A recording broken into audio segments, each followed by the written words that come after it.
Hello, my dear friends, your favorite vampire hunter here, D-Bone Plague. It's weird, I feel like I've been gone for a long time. Many days and nights have passed seamlessly. Nah, I guess it's just my imagination. Let's start this new season with a banger, shall we? And there's no better way to do that than unearthing a hidden gem from the Nintendo DS era. Oh yeah! Get your long coats, swords and solar guns ready, because today we're going to take a look at Lunar Knights.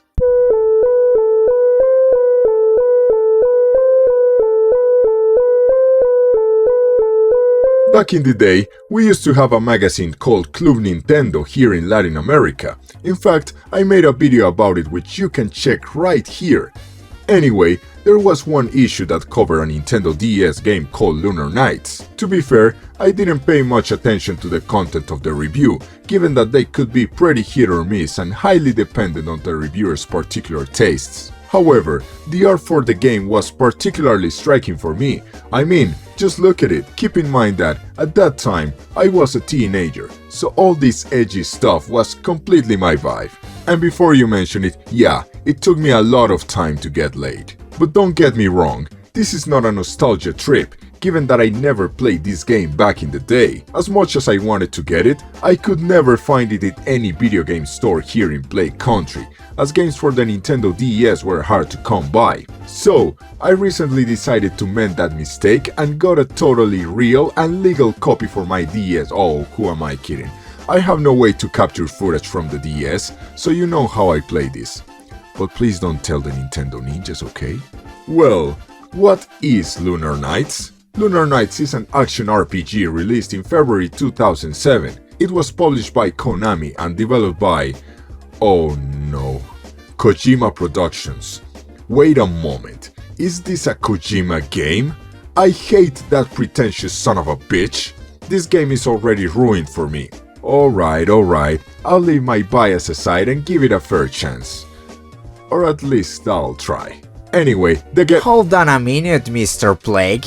You surely can't be considering covering Lunar Knights without playing the previous games. Wait, what other games? What are you talking about? Ha!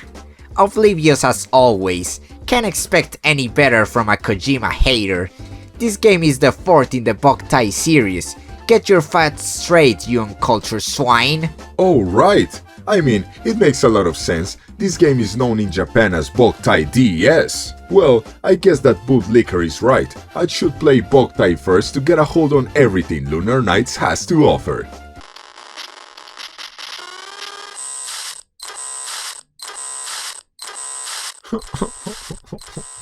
I guess I do have to mention Bokai, given that some aspects are related to this game. Bokai is a series of games released for the Game Boy Advance, and were, of course, also developed by Kojima Productions. These games have a very particular gimmick, which is having a solar sensor in the game cartridge that is essential to play the game.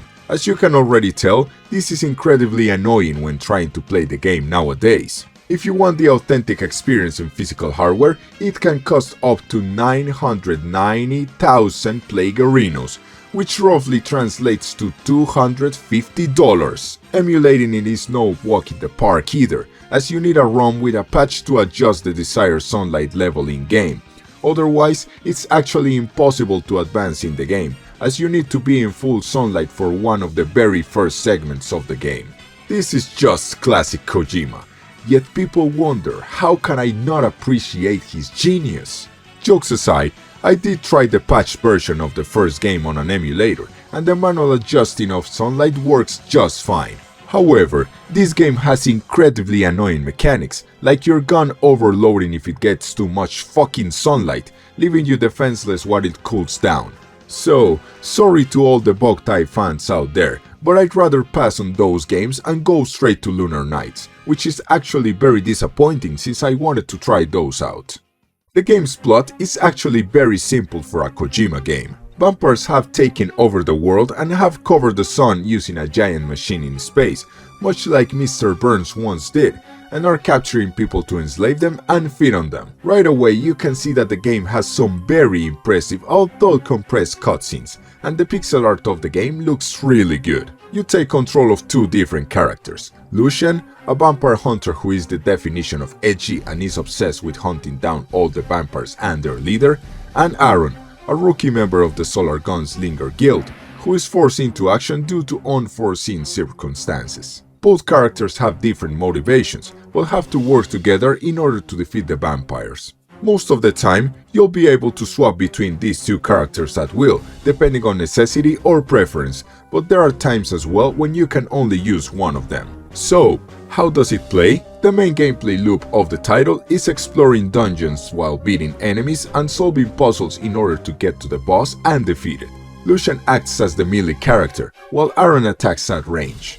As you defeat enemies, you earn experience, which you can use to level up and enhance your characters. There are three main stats you can level up: Vitality, which gives you more HP, Spirit, which gives you more energy, and Skill, which increases the amount of damage you deal. So far, it sounds like a pretty standard action RPG, right? Well, Lunar Knights has a couple of things that make it pretty unique. Let's talk about the Terrennials first. Both Lucian and Aaron are accompanied by these small floating creatures called Terrennials, which grant them the elemental power of darkness and light respectively. Aaron needs to use Terrennials in order to actually use his weapon, while Lucian only needs to use them for puzzle solving or to add elemental damage to his weapon. Whenever you use the Terrennial, you drain your energy bar. And how do you fill it up again? That's right, the power of day and night.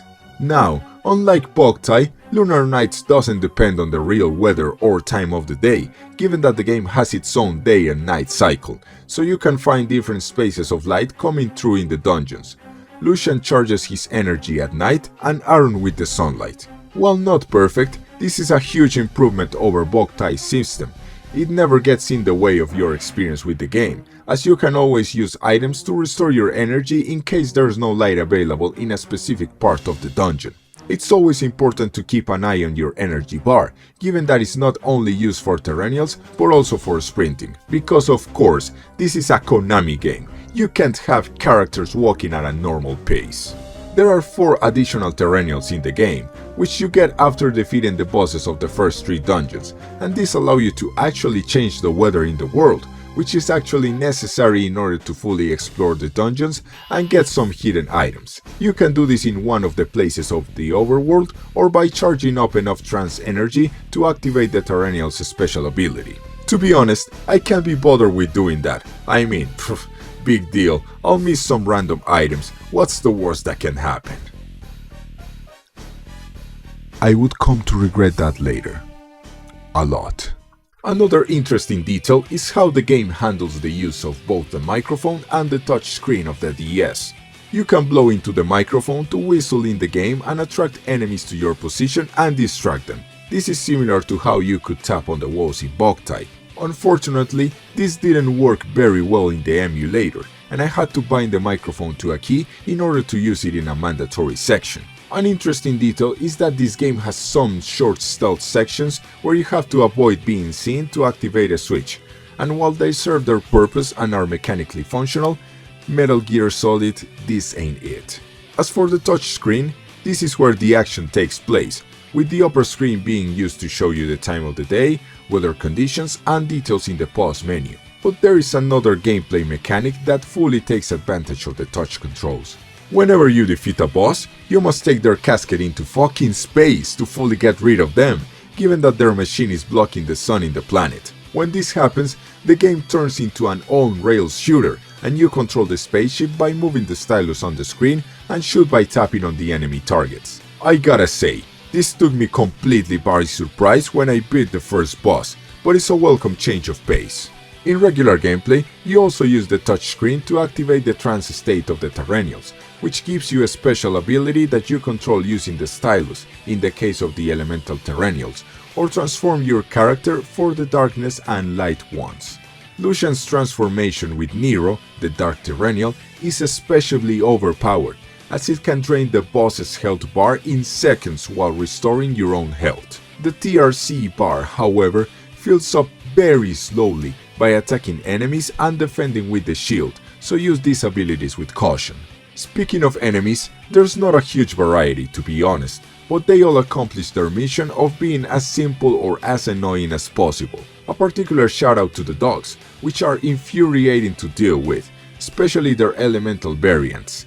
Man, fuck these guys. Apart from your weapon, you also have a shield you can use to guard against enemy attacks, or, if you block at the correct time, sort of parry the enemy attack, leaving it vulnerable for multiple attacks in most cases. You can actually cheese the game with this parry mechanic by constantly pressing the B button before an enemy attacks you. I can say with confidence that this works 99.9% of the time. However, if you don't feel like battling the monsters in the dungeons, you can just run past the enemies most of the time, unless you're trapped in a room.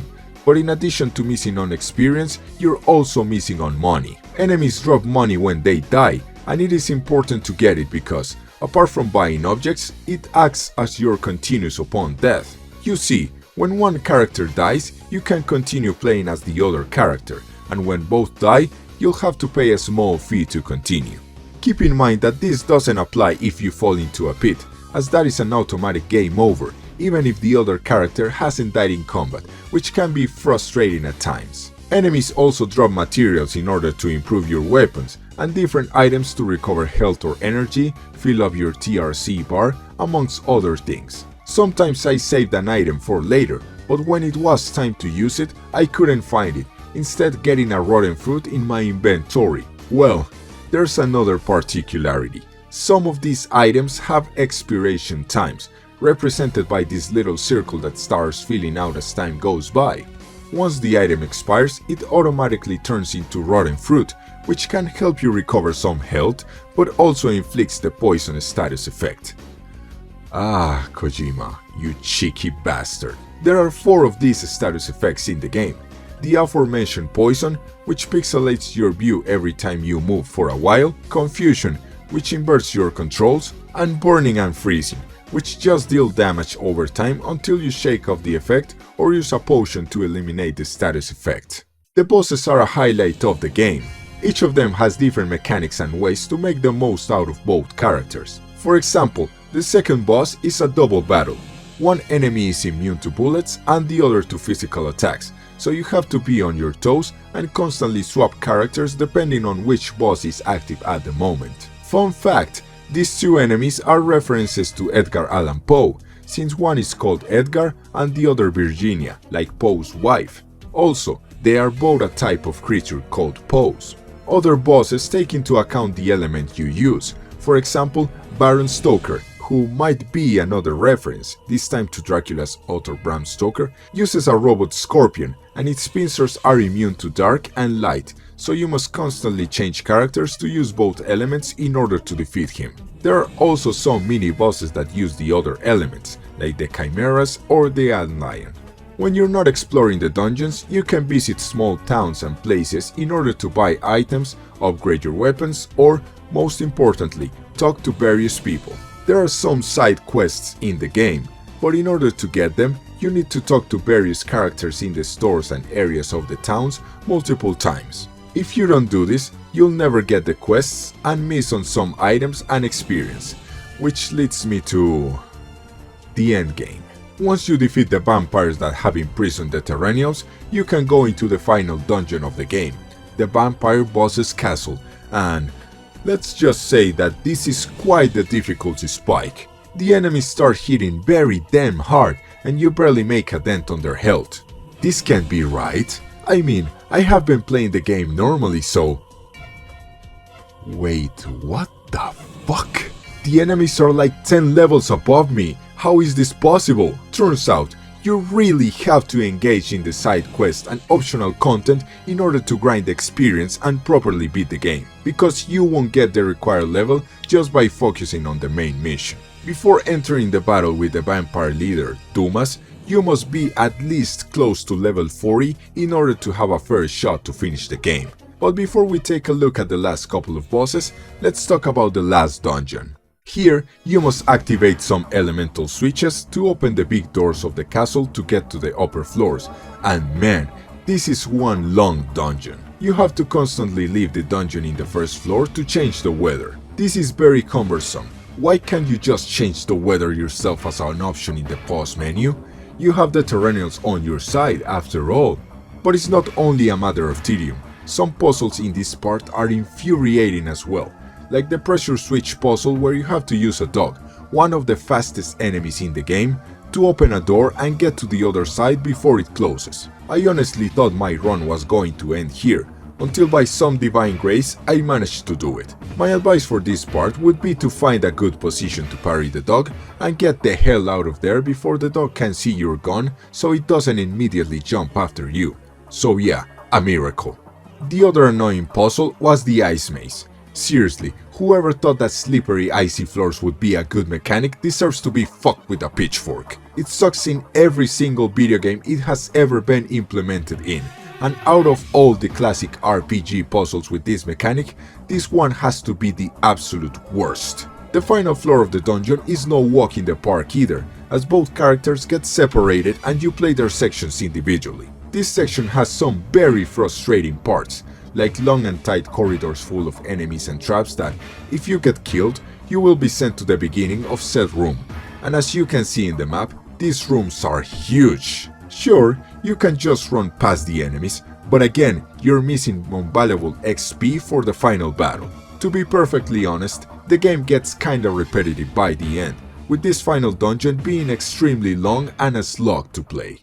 Once I finally made it all the way to Duke Dumas, I realized that this boss was a piece of shit. He's extremely fast, has various unblockable attacks that could one or two shot me, and one of his attacks, where he turned into a lot of bats, could actually recover his health. Again, I was under leveled as fuck, so that might have been a detrimental factor. I almost managed to beat him a couple of times while being 15 levels below him, but I always ended up dying at the end.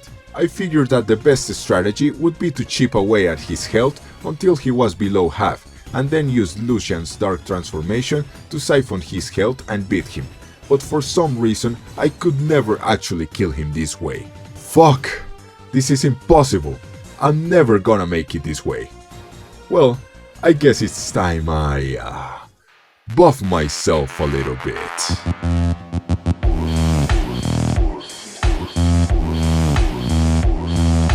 Once I use a totally legitimate and legal concoction to boost up my stats, I wipe the floor with that asshole.